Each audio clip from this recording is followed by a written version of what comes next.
देखिए हर खबर यहीं पर। सब्सक्राइब कीजिए TV9 भारतवर्ष।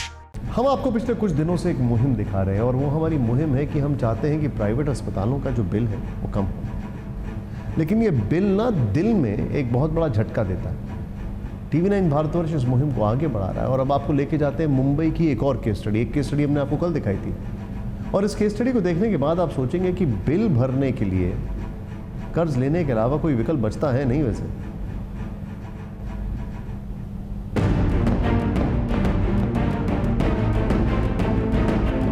लगता है कोरोना काल का संकट भी निजी अस्पतालों के लिए मौका बनकर आया है। आप अगर निम्न मध्यम परिवार या गरीब परिवार से ताल्लुक रखते हैं और आपके परिवार का कोई शख्स संक्रमित है तो फिर मानकर चलिए कि आपके ऊपर मुसीबतों का पहाड़ टूट पड़ा है। क्योंकि सरकारी अस्पताल में पेशेंट को भर्ती कराना मुश्किल है तो दूसरा विकल्प निजी अस्पताल का बिल आपको बड़ा सदमा देने के लिए तैयार बैठा है।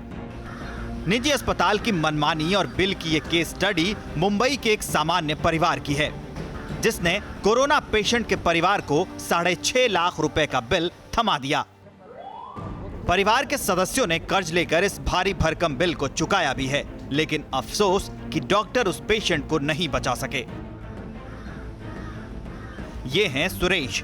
इनके रिश्ते के भाई केशव जोशी की मुंबई के हीरानंदानी अस्पताल में कोरोना से मौत हो गई। केशव जोशी को 26 मई को सांस लेने में दिक्कत आने पर हीरानंदानी अस्पताल में भर्ती कराया गया था। टेस्ट किए बिना ही हीरानंदानी अस्पताल ने पहले ही बेड का रेट कार्ड खोल दिया। 4 दिन में पेशेंट के ठीक होने का आश्वासन भी दिया, लेकिन उसके बाद पेशेंट से परिवार की बात ही नहीं हुई और अंत में मौत की खबर मिली। इस कहानी की शुरुआत भी निजी अस्पतालों के खून चूस लेने वाली मनमानी से ही होती है। एक सामान्य पेशेंट के तौर पर पहले केशव जोशी को जनरल वार्ड में भर्ती किया गया और फिर धीरे धीरे वेंटिलेटर और ICU तक पहुंचा दिया गया। एक परिवार इस आस में पैसे चुकाने को राजी हुआ कि पैसे आज नहीं तो कल आ ही जाएंगे, जान चली गई तो नहीं आएगी, लेकिन इनके हाथ लगी तो सिर्फ मायूसी। हमने रिक्वेस्ट किया था इतने दिन से कि बात करवा थोड़ा उसको भी ज़रा कॉन्फिडेंट आएगा। फिर कल रिक्वेस्ट किया तो कल उन्होंने 3 बजे रेडी हुए थे बात करवाने के, लेकिन 3 बजे फिर वो होश से उड़े और वापस बेहोश हो गए। पैसा भी काम नहीं आ पाया। मुंबई के हीरानंदानी अस्पताल की मनमानी और बिल बढ़ाने वाली साजिश का खुलासा तब हुआ जब ये पता चला कि इस अस्पताल में सरकारी बेड भी हैं।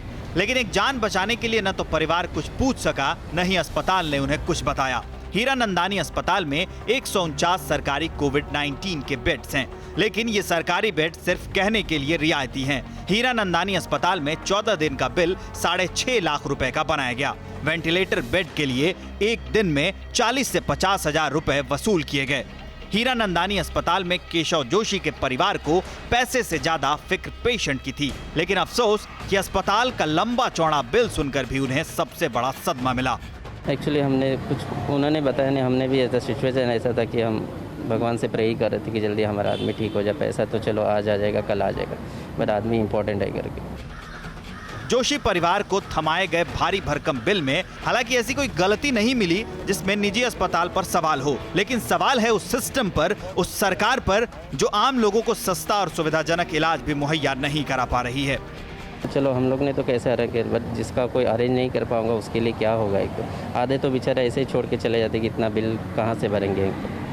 वही कहना चाहता हूँ कि वेंटिलेटर का 40-50 हज़ार लगाने से क्या हो, तो मशीन ही है, 10-20,000 भी लगा दे तो काफ़ी अच्छा हो जाता है।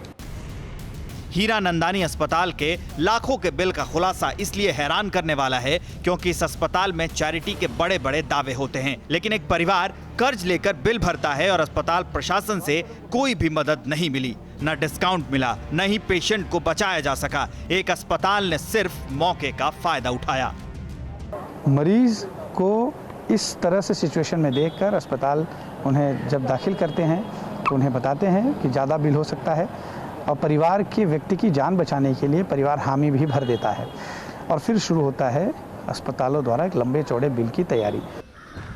जोशी परिवार का मुखिया इस दुनिया में नहीं रहा। एक परिवार पर आफत के बादल टूट पड़े हैं। इसलिए TV9 भारतवर्ष के संवाददाता अश्विनी पांडे ने अस्पताल प्रबंधन का पक्ष जानने के लिए हीरानंदानी अस्पताल में किसी जिम्मेदार शख्स को तलाशा। हमने कोविड-19 गाइडलाइंस का पालन किया और जवाब देने के लिए सामने आए अस्पताल के CEO डॉक्टर सुजीत चटर्जी। सीधा सवाल था, कोविड पेशेंट का बिल 6.5 लाख रुपए कैसे आया? अस्पताल में जो बॉम्बे म्यूनिसिपल कॉरपोरेशन ने बताया हुआ है कि आप वार्ड में 4,000 रुपया देंगे, फिर आईसीयू में 7,500 रुपये जो वेंटिलेटर के बिना है, यानी कि और 9,000 रुपया जो वेंटिलेटर के साथ है। इसमें से जो रूटीन टेस्ट हैं हम उस पर इंक्लूड कर देते हैं, मगर जो एडवांस टेस्ट हैं जैसे MRI है, CT स्कैन है, जैसे सरकार ने कहा है, और अनेक चीज़ें, अनेक कीमती दवा हैं, वो ये रेट में नहीं आता है। दूसरा सवाल था, क्या अस्पताल में महात्मा ज्योतिबा फुले नियम लागू नहीं है? हमारे वो स्कीम कभी था भी नहीं और अभी हमने साइन भी नहीं किया हुआ है, मगर हम जो बॉम्बे म्यूनिसिपल कॉरपोरेशन के चार्जेस दे रहे हैं वो हम दे रहे हैं। तीसरा सवाल था, क्या अस्पताल में सिर्फ निजी तौर पर ही भर्ती किया जा रहा है? उनके लिए कोई प्राइवेट बेड नहीं है। जो 20% है वो नॉन कोविड चीज़ के लिए है, और वो उसमें जैसे जॉइंट रिप्लेसमेंट, जिसका घुटने का रिप्लेसमेंट है, वो तो कोविड नहीं है ना। और चौथा सवाल था, अस्पताल के चैरिटी के दावे की सच्चाई क्या है? हम ये करते हैं, जितने चैरिटेबल ऑर्गेनाइजेशंस हैं सब कांटेक्ट करते हैं, और वहाँ और यहाँ सज्जन हैं जो जिसको कहते हैं गुड समैरिटन्स, वो भी मदद करने के लिए तैयार हैं। तो हम बहुत कुछ करते हैं उनकी। तो सुना आपने, एक निम्न मध्यम वर्गीय परिवार को 6.5 लाख रुपए का बिल थमाने वाले अस्पताल का दावा है कि वो चैरिटी के जरिए फंड जुटाते हैं और गरीबों की मदद करते हैं। लेकिन सच्चाई आप देख चुके हैं। हीरानंदानी अस्पताल ने एक मरीज के परिवार के लिए कोई मुरव्वत नहीं की, लेकिन दावों में कोई कमी नहीं है। निजी अस्पतालों की यही कहानी है, पहले कोविड पेशेंट से डरें और अब उन्हीं कोविड पेशेंट को मौका बनाकर चांदी काट रहे हैं, क्योंकि इन अस्पतालों पर किसी का नियंत्रण नहीं है। परवाह देश की, सोमवार से शुक्रवार रात 10 बजे TV9 भारतवर्ष पर।